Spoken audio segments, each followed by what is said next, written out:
It started with Margaret. She was 74, had been retired for nearly a decade, and was living alone in a small bungalow just outside of town. A former librarian with a quiet wit and determined spirit, she came to me not long after a mild stroke had left her with lingering balance issues and a pronounced weakness in her left leg. Walking had become a cautious, shuffling ordeal. Her steps were short and stiff, her eyes always fixed on the ground, her body stiff with the fear of falling.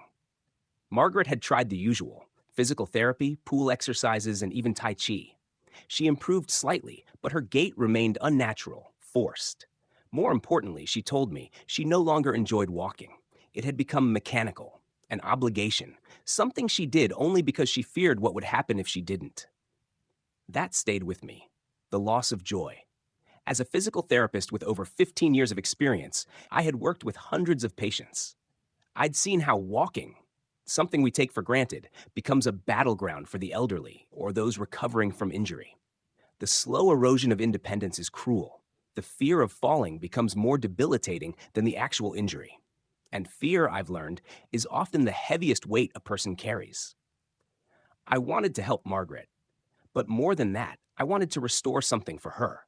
Not just the ability to walk, but the desire to do it again, to stroll in her garden, to visit the bookstore downtown without calculating every curb. I went back to basics. I remembered a technique I'd seen demonstrated during a rehabilitation seminar years ago, something called reciprocal stepping. It's a rhythmic, deliberate form of walking that emphasizes symmetry, arm swing, and weight shifting. But the twist was this: it wasn't done on a treadmill or in a clinic. It was practiced to music. Not dance, not aerobics, just walking. Slow, purposeful walking to a beat.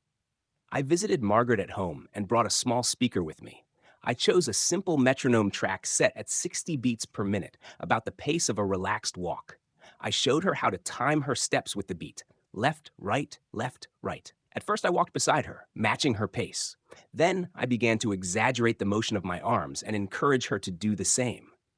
There was no resistance band, no weights, no machines, just walking in time. It didn't seem like much, but by the end of our first session, something had shifted.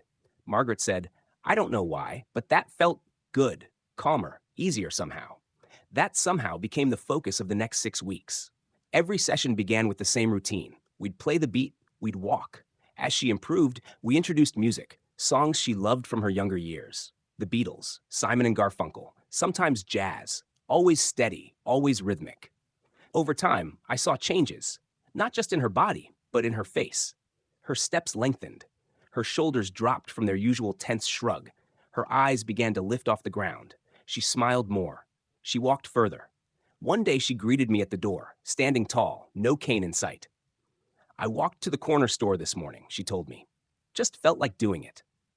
Reciprocal walking to a rhythmic beat is deceptively simple, but it's backed by some powerful science.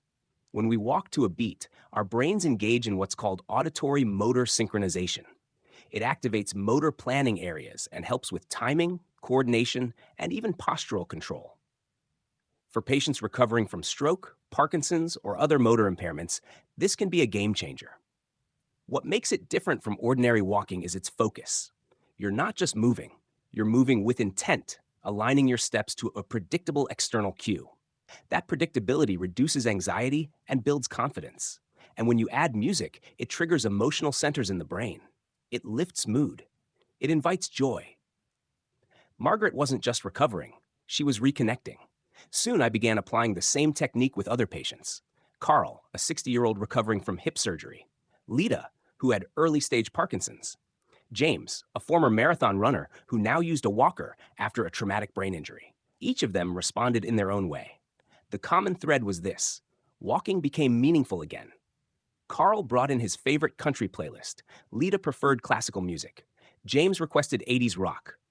The rhythm wasn't just guiding them, it was motivating them. What's remarkable is that this method requires no special equipment, just a metronome or music with a consistent beat. Ideally, start with something slow, 60 to 80 BPM. Match your steps to the rhythm. Focus on symmetry. Let your arms swing. Walk in a safe space, along a hallway, in a park, or even in your living room. Over time, your body will learn, your balance will adjust, and your confidence will return. I won't claim this is a miracle. It won't fix every issue. But in the world of physical therapy, where progress can be slow and discouraging, this technique offers something rare, a shift that feels good right away. Even a small victory, a straighter posture, a longer stride, a smile, can make the difference between giving up and trying again. The best part? Anyone can try it. No matter your age or condition, if walking has become difficult, frustrating, or painful, you can start with something as simple as walking to a beat. And if you're a caregiver or loved one, join in. Play a song. Take a slow walk together. Make it something to look forward to.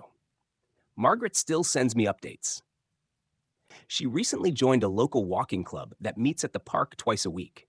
She said they don't know her little secret, how walking to music helped her regain the life she thought she had lost.